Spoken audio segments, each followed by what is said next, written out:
La necesidad de dólares en nuestro país hace que uno mire permanentemente a lo que ocurre en el mercado exterior y fundamentalmente al mercado agrícola con la venta de los principales granos como la soja, el maíz o el trigo.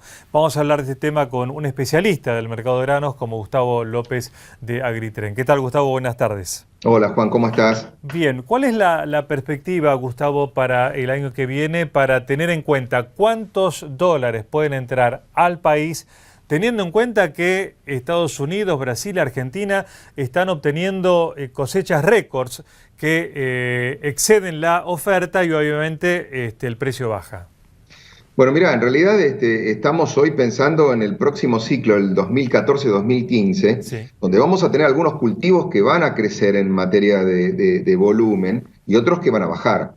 Con lo cual, y esto me parece interesante, esta primera reflexión, a diferencia de lo que está pasando en otros lugares, vos citaste Brasil, donde está creciendo en área y en producción. En Argentina lo que estamos viendo primero es una suerte de estancamiento en ambos variables. Te diría, es más, en el caso del área está bajando lentamente en los últimos 3 años y la producción está estancada en 100 millones de toneladas. Lo que sí vemos que cada vez se está volviendo más, digamos, orientada hacia la soja, que es en definitiva uno de los cultivos que tiene mayor valor. Si uno lo mide en términos de lo que fue este año que está terminando, hablando de ciclo comercial, el 2013-2014, todo lo que el complejo granario, si uno considera lo que es las materias primas como tal, los granos, los aceites y los subproductos, incluso los biocombustibles, han permitido, digamos, ingresos del orden de los 27 mil millones de dólares para la Argentina. Yo creo que el próximo ciclo, insisto, con algunas mermas en algunas producciones y seguramente un nivel relativamente estable en el caso de la soja, con la caída en los precios internacionales, estos ingresos se pueden ver reducidos prácticamente entre 3.000 y 3.500 millones de dólares.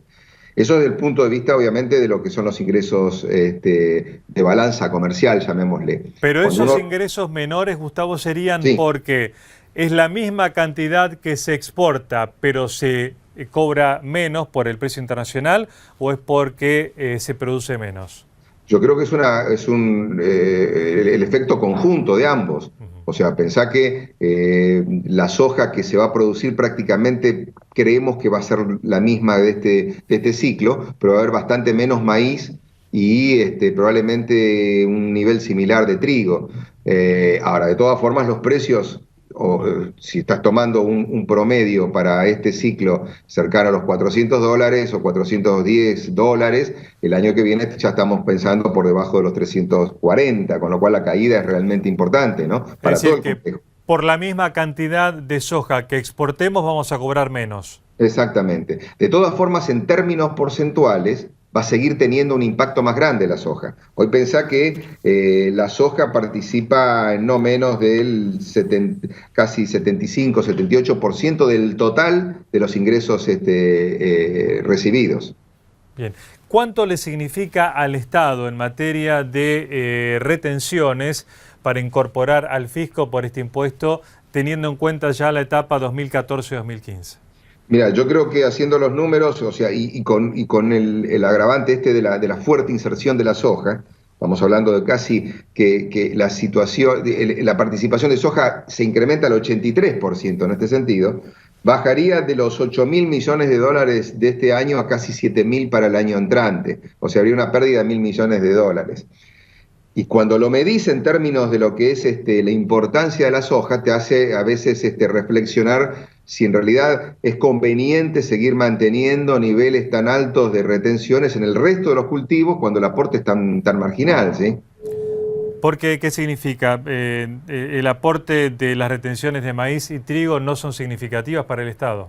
Yo te diría que para nada, o sea, estamos pensando que en el mejor de los casos, el año que viene se puede estar exportando más o menos unos 4 millones de toneladas de trigo, en torno a, digamos, un valor de $250. Ahí estamos hablando cerca de los 1.000 millones, pero si eso lo pensamos en términos de ingreso fiscal, o sea, por retenciones, son solamente 230 millones de dólares, ¿sí? Bien. Cuando en realidad lo que aporta la soja es enorme, estamos hablando de cerca de 6.000 millones de dólares.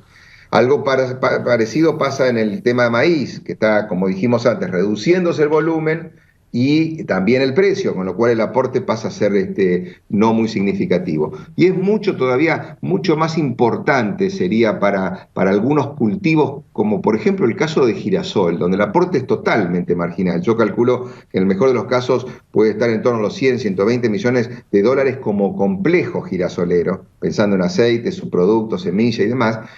Y es un cultivo que en realidad tiene una incidencia y una trascendencia del punto de vista de lo que es la regionalidad enorme. Pensemos que gran parte se hace en las zonas más marginales de nuestra región pampeana o de pronto en el noreste argentino, es un cultivo típico de la zona del Chaco, ¿no? Visto desde el lado del productor, estos valores internacionales del precio de la soja y el maíz, ¿hacen rentable la siembra para el año que viene? Yo te diría que en el caso de la soja están muy justos los números, están prácticamente cambiando el dinero, sobre todo en aquellos que están haciendo arrendamientos, Sí, de campo alquilado, sí. Arriendan campo, en el caso de los propietarios pueden tener un poquito más de margen, y te diría que en el caso de maíz se vuelve mucho más conflictivo este tema, con pérdidas importantes. Además, Juan, pensá que la relación del volumen en el caso de maíz respecto a la soja es casi de 2,5 a 1. ¿Qué quiere decir esto? Tengo una producción de 3.000 kilos o 4.000 kilos de soja, es equivalente, digamos, en materia de ingresos a 10.000 kilos de maíz, con lo cual el movimiento de un volumen mucho mayor, los fletes, el costo de comercialización y demás, son mucho más grandes en el maíz que en la soja. Por eso, digamos, el concepto de rentabilidad se reduce.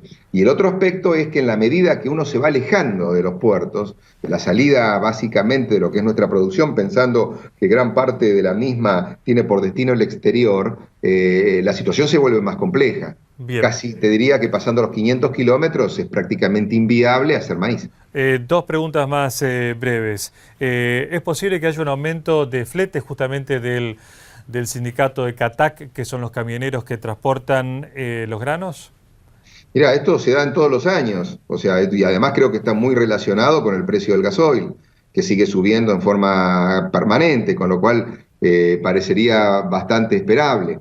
Bien. El punto es que nosotros deberíamos tratar de ir desestacionalizando nuestras entregas, como desde el punto de vista de la producción, Sí.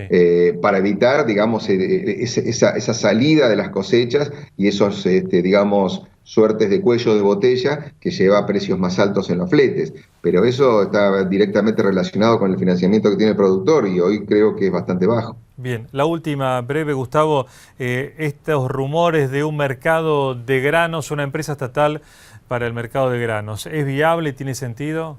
Totalmente inviable, me parece que no tiene ni el financiamiento, ni el expertise, ni ningún tipo de infraestructura acorde como para manejar un volumen tan importante de granos y en definitiva se me ocurre que sería solamente un intermediario más en una cadena con los costos que esto lleva y prácticamente ningún beneficio. Muy bien, muchas gracias Gustavo. Gustavo López. Gracias a vos, Juan, hasta pronto. Analista de mercados de Agritren.